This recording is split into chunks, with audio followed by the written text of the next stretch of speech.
want to hire her, but her skin complexion, she's too dark. I happened to be all-black female cast of dancers, and I was the darkest one out of all of them. The other ones were probably medium complected. The artist said that I was too dark and didn't want to hire me. Being that one black girl, if you're standing with a group of people, you will stand out. I have to be so amazing that nobody could ever say that my complexion is going to be an issue. It's a choice. The same way that we can have different shapes of bodies on stage, we can have different genders of bodies. All of that is a choice. We can dismantle the thing. We are actively making choices to uphold it. So when we say, well, this is what the client wants, or this is what it wants, but did you introduce the client a different option? So then I navigated that for the next 2 to 3 years and was having immense difficulty, and if it wasn't for my siblings, I don't know if I would have gone through it because I wasn't really making any money. But I wanted to take pride again in who I was and what made me different from the rest. And so I leaned into my Ghanaian identity, into my African identity, and started just experimenting. Doing my TED Talk was my opportunity to actually heal a lot of what that experience was because I didn't realize that I hadn't. I went into the depths of myself to pull that talk out. It was the first time that I've ever done a public speaking of that magnitude. And I only applied because I didn't think I was gonna get it. And then I did. Is there any way to see me without seeing my shade? Shade-ism is about the default preferences that we are born into. And I question how we can break this generational cycle if we don't question those same defaults. I started thinking about the fact that I did not want to wait for somebody to call me to say that I was good enough. And so the planting seeds of me becoming a choreographer and planting seeds for me to now start to take my identity as an African in the industry because it's so heavily saturated with Caribbean folks, which is not a bad thing, but I wanted to take pride again in who I was and what made me different from the rest. When I met Esie Mensah, I knew her as the trailblazer of Afrofusion in our city and country. Everyone was talking about how she was fusing traditional African movement with contemporary dance movements. Growing up in Hamilton, I often like to tell people that I was dancing from when I was in my mother's womb. Every Sunday, the Ewe Canadian Cultural Organization of Ontario, ECHO is the short form for it, we would come together as community well before I was born. I'm the last child of 5 kids. And it gave us a chance to continue to move in this rhythm as community, in this beautiful way, to learn the dances, to hear the songs, to almost feel for them a sense of home, but also more so to offer their children that sense of home. And so I grew up in this rhythm. From, my earliest memories were being in the background trying to dance with all of the elders. It was beautiful. It was beautiful to be able to find rhythm with everybody, to perform and drum with my elders, with folks that we're still connected to in this community. All of them used to dance before me, so it was very much so an intergenerational cycle of those that came and those that left. And as newcomers came into Canada, they would find out about the community, especially if you were Ewe, and would be a part of the community. I was so grateful that was my first real introduction into movement, was through my culture.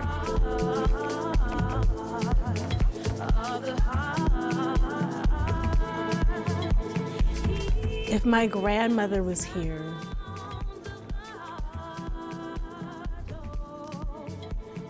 I feel like there would just be so much pride in her eyes.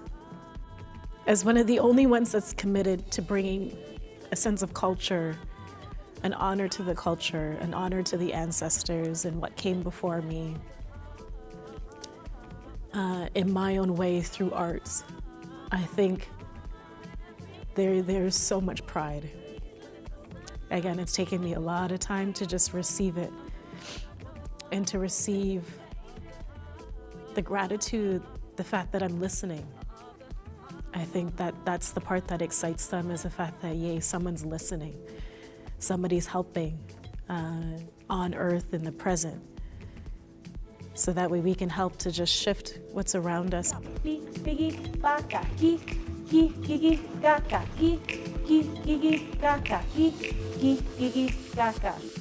think the first time I heard about Afrofuturism was definitely because of Quentin. But I feel like it became really popular during Black Panther. If I were to explain Afrofuturism to my younger self, I would say that it's intentional storytelling.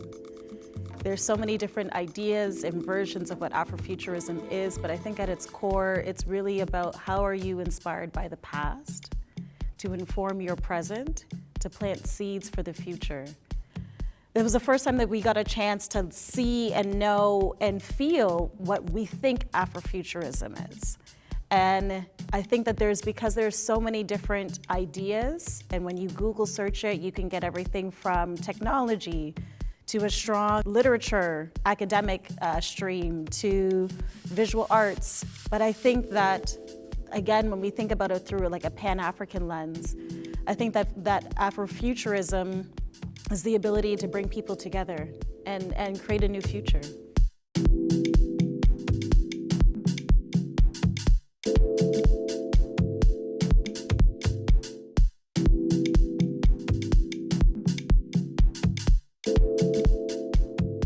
I think it's exciting.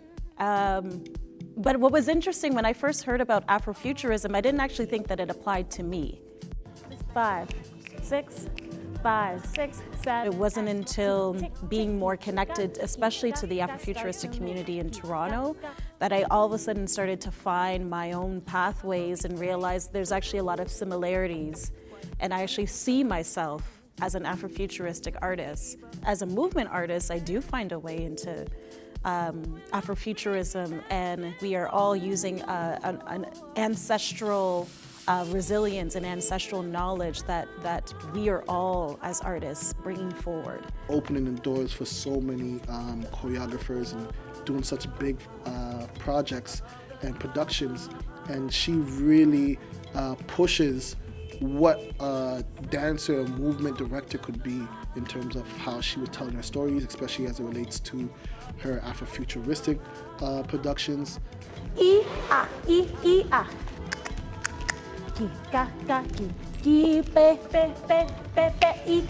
I think for me, especially in the realm of ancestors, as that journey has been something that I have been on for, I would say now, about 10 years.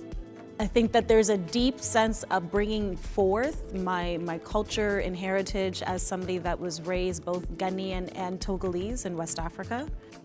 My elders, my grandparents, I've only had the chance of meeting one of my grandparents. Only one of them was alive by the time I went back to Ghana for the first time. Different people that I had not known, but are walking with me as I continue to move through this journey, especially as I'm the only artist in my family.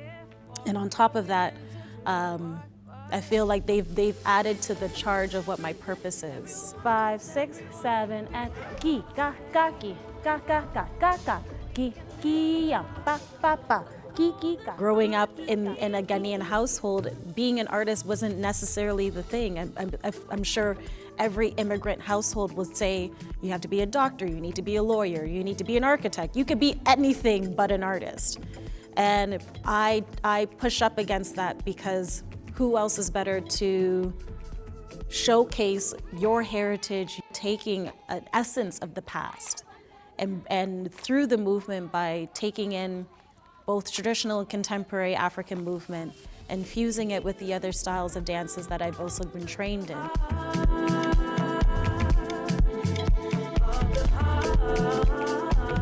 I would sit with my VHS in my parents' house downstairs as I would replay Janet Jackson videos. That was always my favorite. Janet Jackson, Michael Jackson, Britney Spears. Just replay the movement. Brazilian samba, house, hip hop, the bits of jazz that I've done. There's a plethora of movement, and also influenced within Caribbean movement, dance hall specifically, and soca. So all of those things, I find the synergy. But more than anything, I find the through line between the movement. So go option 1, right into option 2.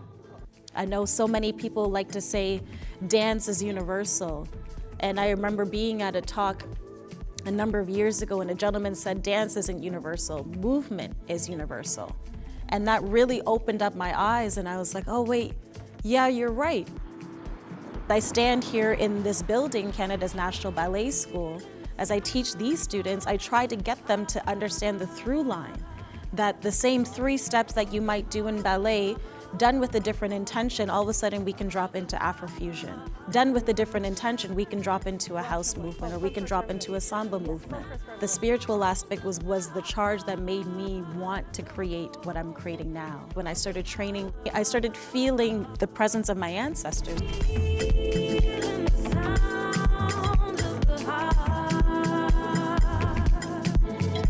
I had been dancing commercially. I've had a career for about 5 years up until this point. How come I've never felt this when I've danced? I was feeling something deeply spiritual. I was able to take all of the bits of the work that have existed around me and found a place for it. My ancestors asked me to go into this, and they're prompting me to ask these deep questions, and it could cause pain, and I could see it and I could feel it. And so now for me, having gone through that, when I enter into a space, I want to know that I can ask you these questions. Not to dismantle you, but to let you know that in asking you these questions, they also will feed into the work that we're doing. Ki-ka. Ooh. And here for your last one. Yeah? Yeah. When I work with dancers, I want them to know that it is okay to invest more than just your body into your art, and that you can invest your spirit. So as an artist, as a spiritual artist, I come into spaces vulnerable to give people a chance to hopefully let go of their guards, to meet me where I am at. I encourage folks to meet me where they are at. I think for me, at this state in my career, I want people to see themselves in the work that I am doing. So whether it's working in theater or you hear me speaking, that you can feel yourself in the journey that I've gone through, and that hopefully inspires you in some way. And I feel like that is part of the legacy that I want to leave.